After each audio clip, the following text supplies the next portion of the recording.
What a fantastic conference we've had so far today. Some truly great speakers, and a big thank you to Dom and Bridget, who did a fantastic job giving everyone at home an introduction into both their careers and their path onto getting where they are now. And we wish them all the best moving forward. And to all you at home, make sure to check out our expo and the reflections area as well, so you can get the most value out of being at today's conference. We'll now move on to our next speaker, and someone I'm very, very excited to introduce. Dr. Mohan is here today to talk to us about the role of social prescribing and the role it has in modern society and modern medicine moving forward over the next few years. So without further ado, I'm going to welcome him.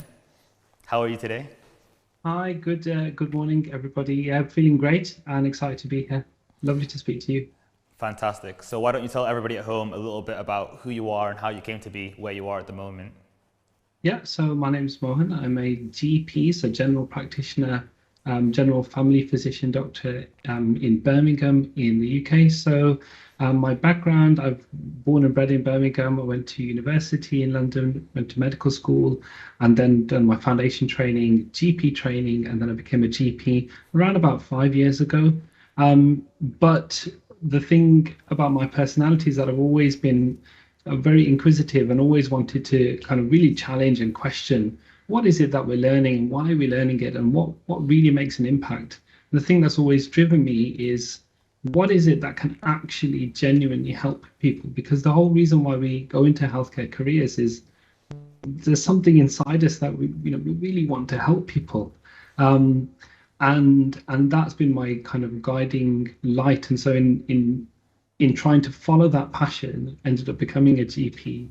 I've also done further specialist training to become a GP with specialist interest in respiratory medicine. That's about the lungs and breathing, which has been really, really interesting. And then more recently, I've been working with NHS England as a national clinical advisor for person-centered care, which is really my biggest passion, and social prescribing is one element of that. Fantastic. So great to hear from you and all the amazing experience that you've had on your journey, getting to the point where you are now. And it must be so exciting for all of our listeners and our audience at home to have someone so experienced on the panel today to talk to us about their experiences. So social prescribing is something that's been mentioned by yourself, and it's on the program, obviously. Some of the young people at home, and even some of the healthcare workers who may be working every day in the NHS and throughout the healthcare system, they may have heard this term thrown around, and maybe more of a COVID, but might not fully understand what it means and what depth of things it covers. Could you talk to us a little bit about what social prescribing is? Yeah, sure. So if you think about prescribing, first of all, healthcare professionals, we have, broadly speaking, we've got medicines, so pills, and we've got operations, surgeries. And so these are tools that we use to try and help people with their healthcare ailments. The problem is the vast majority of healthcare problems and illnesses that people have cannot be fixed purely with operation and medications alone. That totally ignores the psychological impact of an illness. Plus, it totally ignores the broader reasons that people get ill in the first place. So, for example, one quick example is that loneliness. There's a great study showing that loneliness is as bad for your health as so many other problems that we usually associate with bad health, such as smoking a certain amount per day, having high blood pressure, having a high weight.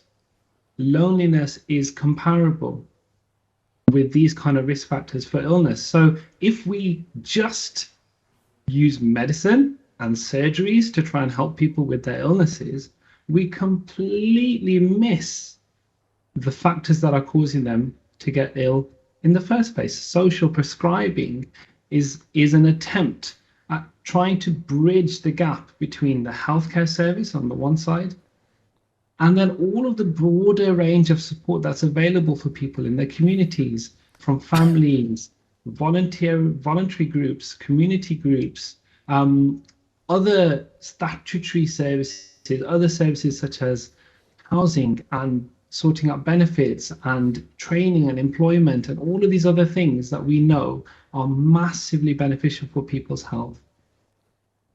Fantastic. A really great answer and a great introduction to what social prescribing is.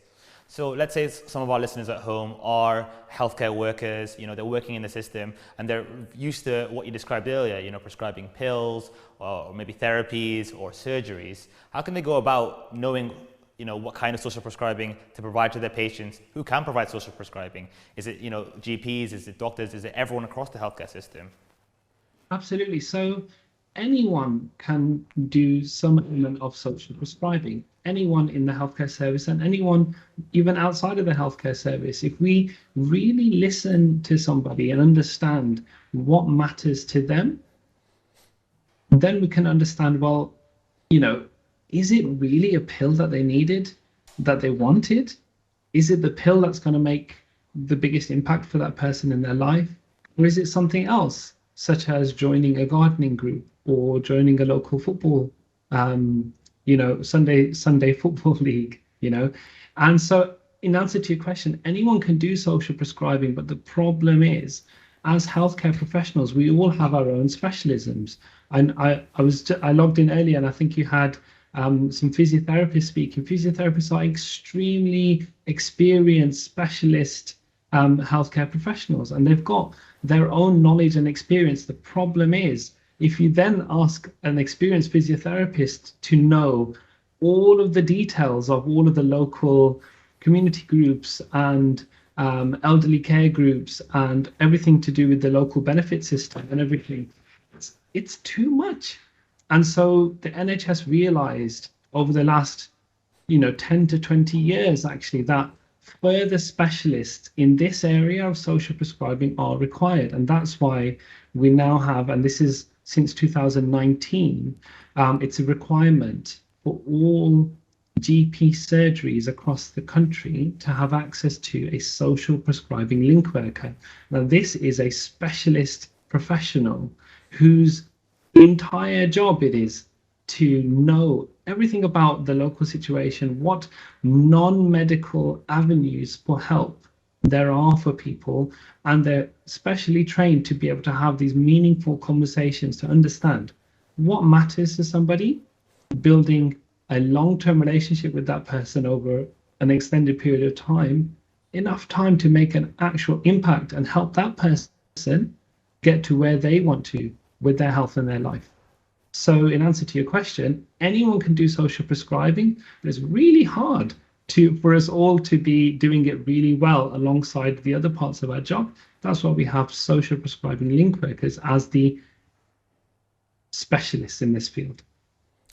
A truly fantastic answer. I can think back to some of my own experiences when I was working in general practice, and at the time we had a social prescriber brought in. At the time I had no idea what their role was, and as we sat down and we spoke to each other, I started to understand what it was that they were filling in the MDT. I realized that a lot of my patients could really benefit from their support, and I did end up referring a lot of my patients towards the social prescriber, and in my experience that benefited a lot of my patients. Unfortunately, I had to move on from general practice before I was able to see the full fruits of their work. But a question for you, you've seen patients now, I'm sure, referred onto the social prescribing program and finish, be discharged from the social prescribing team, if that is the case. How have you seen this affect patients under your care? Absolutely. It's like a night and day difference. Okay, if you think about it, let's think about I'll give you an anonymized discussion completely about somebody who's been experiencing depression. So this is somebody who spoke to me and said, listen, doc, I'm feeling really depressed, I'm feeling really low. This has been in COVID times as well. So, stuck at home, and the lockdowns have ended now, but I'm still like, my life is a mess, and I've I've been snacking, I've been next to the fridge, so I've been eating loads of food and I've put on loads of weight, and I just feel down in the dumps, and I've my job is a mess, and my home life is a mess. I haven't seen my family, and the person said, I think I need tablets. I think I need some tablets for depression. And I said, look, you know what? Okay, cool. Like, I want to help you, But it sounds like to me that a lot of the reasons why you're feeling low are to do with your broader situation. Um, and so this person went on to speak to the social prescribing link worker. And then over the course of about a year, we noticed all of a sudden, this guy doesn't call the GP anymore. This guy used to call the GP all the time, and now he doesn't call the GP. So what happened? What happened? And then I ended up speaking to him about a completely separate issue. I said, listen, mate, where have you been? What's happened? He said, look, actually, with help from the social prescribing link worker, I've managed to, number one, get a job. I'm going out to work now all the time. My health is better. They've been helping me with some health coaching type of support a little bit.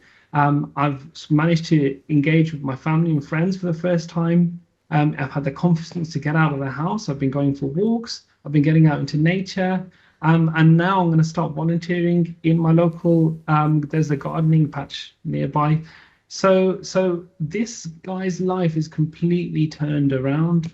And this is in COVID times. This is like a recent example, which is incredible, absolutely incredible. But I think my experience with social prescribing is bigger than individual case studies.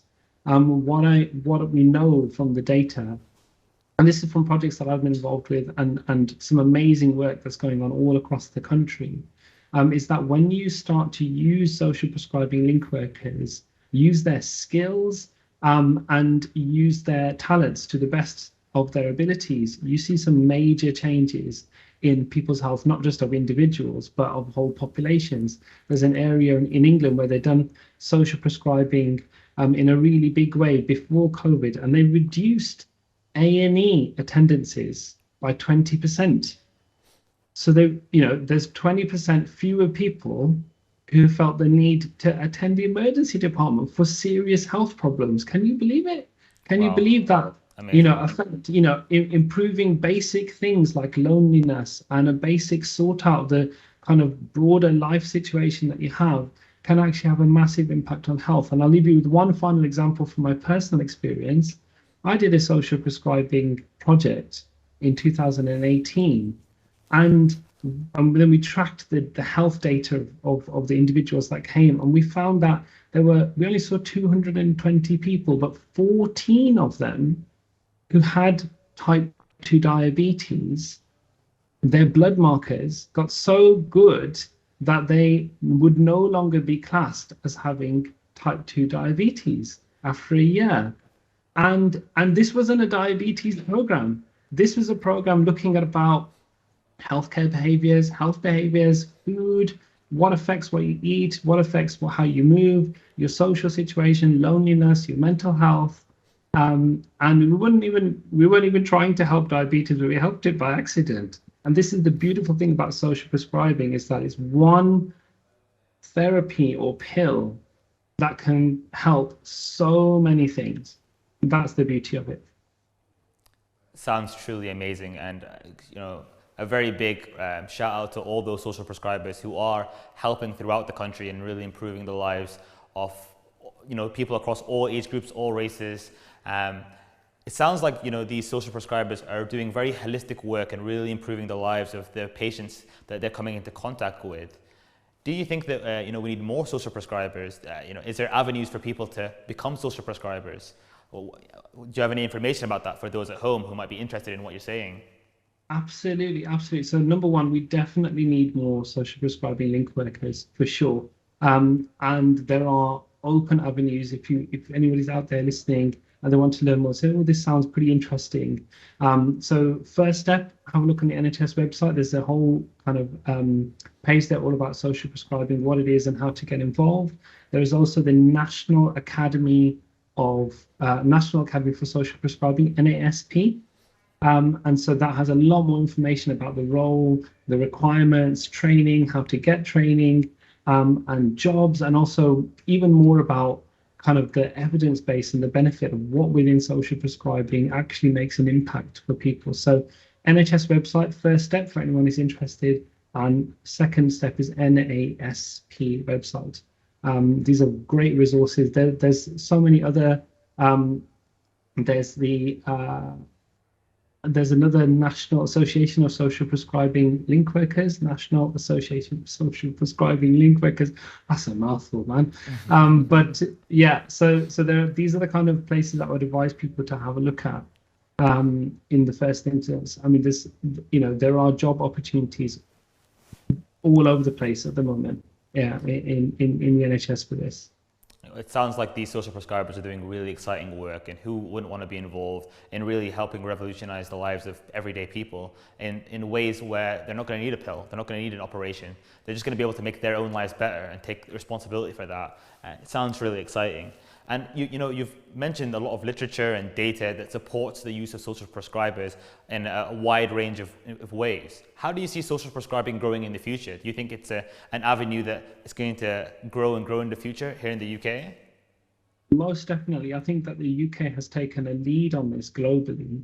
I know that, our lead in NHS England is being called all over the world to do virtual conferences and in-person conferences for other healthcare systems to show them the benefits that we found in the UK for social prescribing. This is something that can be applied globally, and I do genuinely see this expanding in years to come. The other thing I see is I see that social prescribing link workers and other similar roles evolving and specializing potentially into the future. What we've seen is, there are certain social prescribing link workers who work in specialist services.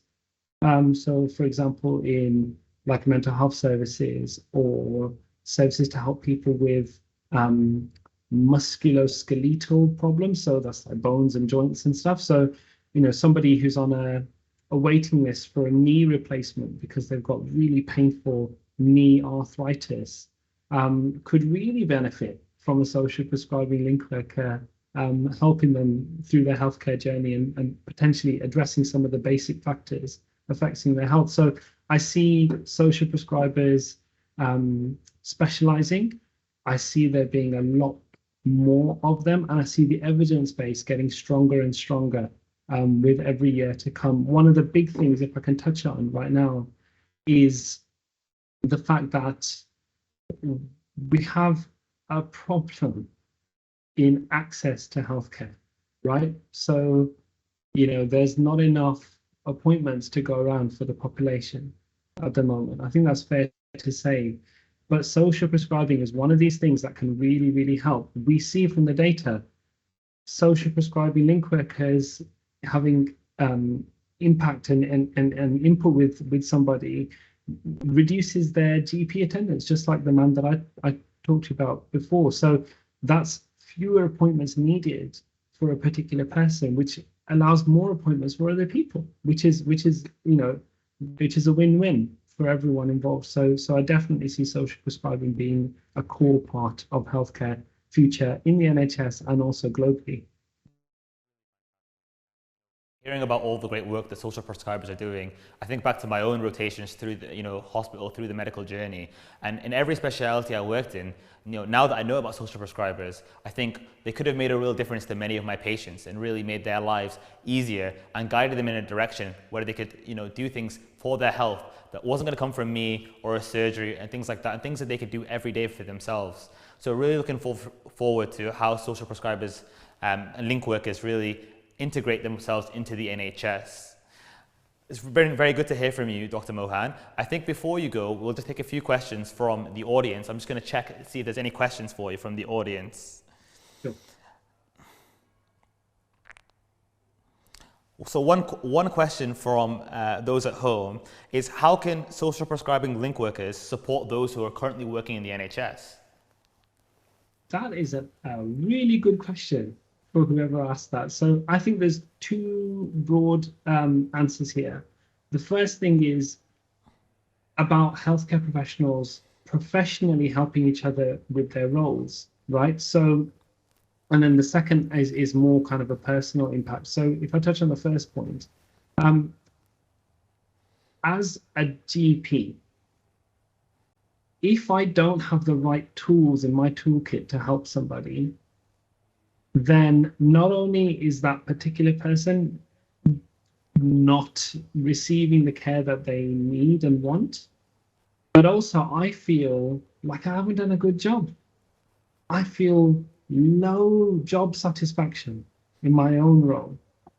And what we know is that when social prescribers start to get integrated and start working with teams of healthcare professionals, um, their job satisfaction and their work-based morale improves massively. So that's the first aspect. Having people who've actually got the right tools to help my patients is a brilliant thing. And then the second thing is actually, if we work in really busy jobs, we've got tendency to become robots and like just sit down at the desk and like do loads of prescribing and do loads of consultations and then go home, without interaction with people. But social, it can be, It's true. if you're not careful, you can fall into a rut in work. And this, I think, this probably applies to a broad range of careers.